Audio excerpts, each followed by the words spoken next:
Hi hello ഇൻഡേഴ്സ് ആണ് കേട്ടോ. അപ്പോൾ ഇന്ന് വ്ളോഗ് 3 ആണ് കേട്ടോ. അങ്ങനെ ഞാൻ റീച്ച് കുറഞ്ഞു, ഡോളർ വരുന്നതൊക്കെ കുറഞ്ഞു.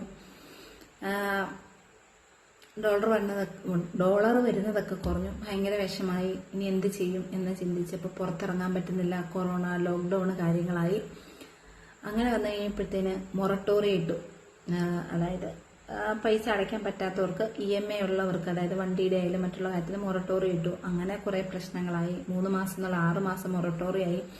കടങ്ങൾ പെരുകി തലയ്ക്ക് മീതെ കടങ്ങളായി. ഒരാൾ ജോലി ചെയ്യുന്നത് കൊണ്ട് പറ്റാതെ, അന്ന് മോള് നാട്ടിൽ നിന്ന് പഠിക്കാണ് കേട്ടോ.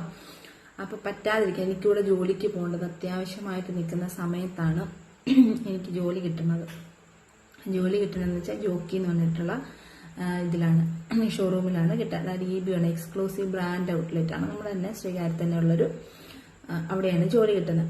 അപ്പൊ അവിടെ ചെന്ന് ജോലി രാവിലെ 9 മണിയായ ജോലിക്ക് കയറി കഴിഞ്ഞാൽ ചിലപ്പോൾ നൈറ്റ് 7 മണി 8 മണി ചിലപ്പോൾ 9 മണി.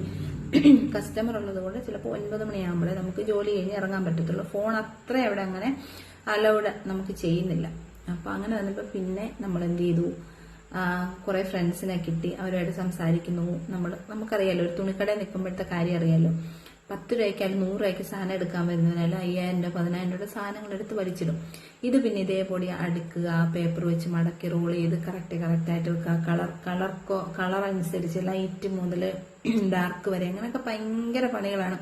എപ്പോഴും ചെക്കിങ് ഉണ്ടാവും, ആരെങ്കിലും ഒക്കെ വരും, സാറുമാര് കാണാൻ വരും. അപ്പൊ അതുകൊണ്ട് ഫുൾ ടൈം അതിനകത്ത് തന്നെ ജോലിയായിട്ട് ഞാൻ എന്ത് ചെയ്തു, പാടേ എന്റെ യൂട്യൂബ് അങ്ങ് നിർത്തിയെന്ന് വെച്ച് കഴിഞ്ഞാൽ എന്റെ വിചാരം ഒരു തവണ മോണി ആയതല്ലേ, ഇനിയിപ്പോൾ ആ മോണിറ്റൈസേഷൻ അവിടെ ജീവിതകാലം മുഴുവൻ നമ്മളൊരു പരീക്ഷ എഴുതി പാസ്സായ പോലെ മോണിറ്റൈസേഷൻ അവിടെ കാണും എന്നാണ് വിചാരം. അതുകൊണ്ട് ഞാൻ എന്ത് ചെയ്തു, യൂട്യൂബ് നിർത്തിയിട്ട് ഇൻസ്റ്റയിലേക്ക് റീൽസ് ഇടാൻ തുടങ്ങി.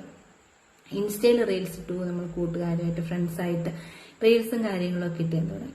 റീൽസും കാര്യങ്ങളും ഇട്ട് തുടങ്ങി കഴിഞ്ഞിട്ട് പിന്നീട് ഏകദേശം ഒരു വർഷം അങ്ങനെ അങ്ങ് പോയി. 1.5 വർഷത്തോളം അങ്ങനെ പോയി. അവിടുത്തെ ജോലിയും കാര്യങ്ങളൊക്കെ ആയിട്ട് അങ്ങനെ പോയി. അതിനുശേഷമാണ് മോൻ 2022 ഏപ്രിലാണ് മോന് കൺസീവ് ആകുന്നത്. ഞാൻ ആ സമയത്ത് പ്രഗ്നന്റ് ആകുന്ന സമയത്ത് പിന്നെ അതിന്റെ കുറച്ച് പ്രശ്നങ്ങളും, ഏജ് ഉണ്ട്, 37-38 വയസ്സുണ്ട് ആ സമയത്ത്. ഏജിന്റെ കുറെ പ്രശ്നങ്ങള്, ഛർദില്, തലകറക്കം, അങ്ങനത്തെ കുറെ പ്രശ്നങ്ങളായിട്ട് പിന്നെ ഫോണേ യൂസ് ചെയ്യാതായി. 2023 മോൻ ജനിക്കുന്നു. മോൻ ജനിക്കുന്നതിന് ശേഷം അപ്പോൾ ഞാൻ കുറെ വീഡിയോസ് മോൻ വയറ്റിലാകുന്ന സമയം മുതലുള്ള കുറെ വീഡിയോസ് എടുത്തു വെച്ചിട്ടുണ്ടായിരുന്നു. അപ്പൊ മോൻ ജനിച്ചൊരു 3-4 മാസം കഴിഞ്ഞപ്പോൾ തന്നെ അതിൻ്റെതായ ആ ഡിപ്രഷൻസ്, പോസ്റ്റ്മോർട്ടം ഡിപ്രഷൻ, ആ സ്റ്റേജ് ഒക്കെ കഴിഞ്ഞിട്ട് ഞാൻ മുന്നോട്ട് വരുന്ന സമയത്ത് ആ വീഡിയോസ് അപ്ലോഡ് ചെയ്യാമെന്നും പറഞ്ഞിട്ട് മോണിറ്റൈസേഷൻ ഓൺ ആക്കി നോക്കുമ്പോൾ എവിടെ മോണിറ്റൈസേഷൻ ഓൺ ആവാനായിട്ട് കട്ടായിപ്പോയി. മോണിറ്റൈസേഷൻ കട്ടായിപ്പോയി. അങ്ങനെ യൂട്യൂബിന്റെ അറിയാവുന്നൊരു പയ്യനോട് ചോദിച്ചു, പറഞ്ഞു മോണിറ്റൈസേഷൻ കട്ടായിപ്പോയി ചേച്ചി, ഇനിയിപ്പോ സബ്സ്ക്രൈബേഴ്സ് നിൽപ്പുണ്ട്, 3000 സബ്സ്ക്രൈബേഴ്സ് നിൽപ്പുണ്ട് ചേച്ചിക്ക്, അതുകൊണ്ട് കുഴപ്പമില്ല. പക്ഷെ ചേച്ചി വീണ്ടും 4000 മണിക്കൂർ അല്ലെങ്കിൽ 3000 മണിക്കൂർ കണ്ടിന്യൂസ് ആയിട്ട് വീഡിയോസ് ചെയ്ത് കയറണമെന്ന് പറഞ്ഞു. ആകെ ഭയങ്കര വിഷമായിപ്പോയി.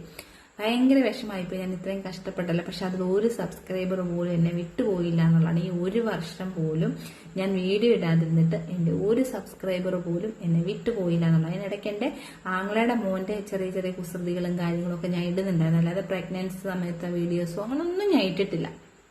അതിനുശേഷം മോനായി 2024 മോന് 1 വയസ്സായതിന് ശേഷമാണ് ഞാൻ യൂട്യൂബിലേക്ക് എൻജോയ്സ് വ്ളോഗ്സ് എന്ന് പറഞ്ഞിട്ട് വീണ്ടും ഞാൻ ഒരു റീ എൻട്രി ചെയ്യുന്ന സമയത്ത് എന്റെ അന്ന് മുതൽ കുറെ ആൾക്കാർ എന്റെ കൂടെ സപ്പോർട്ടായിട്ട് നിന്നിട്ടുണ്ടായിരുന്നു. കുറെ ആൾക്കാർ ഇന്നും പേരെടുത്ത് പറഞ്ഞാൽ എല്ലാവരെയും പറയാൻ എനിക്ക് പറ്റത്തില്ല. ഒരാളുടെ പേര് മറന്നുപോയാൽ അത് പ്രശ്നമായിരിക്കും, അവർക്ക് വിഷമാവും. അതുകൊണ്ട് ഒരാളുടെ പേര് ഞാൻ പറയുന്നില്ല. എല്ലാവരും എന്നെ സപ്പോർട്ട് ചെയ്തിട്ടുണ്ടായിരുന്നു. ഞാൻ ഇന്ന് ഈ നിൽക്കുന്ന എൻജോയ്സിലേക്ക് എത്താനായിട്ട്, എന്ന് വെച്ചാൽ വലിയ ആളായെന്നല്ല പറഞ്ഞ അർത്ഥം, ഈ 10Kയിലേക്ക് എൻജോയ്സ് എത്തുമ്പോഴേക്കും എന്നെ സപ്പോർട്ട് ചെയ്ത ഒരുപാട് ആൾക്കാരുണ്ട്. അവരുടെയൊക്കെ പേര് ഞാൻ വരുന്ന വീഡിയോകളിൽ ഞാൻ പറയാം. അപ്പോൾ ഇന്നത്തേക്ക് ഇത്രയേ ഉള്ളൂ. വ്ളോഗ് 3 ഇന്നത്തേക്ക് ഇത്രയേ ഉള്ളൂ. നിങ്ങൾക്ക് ബോറടിക്കരുതല്ലോ. അപ്പോൾ ടാറ്റാ, ബൈ.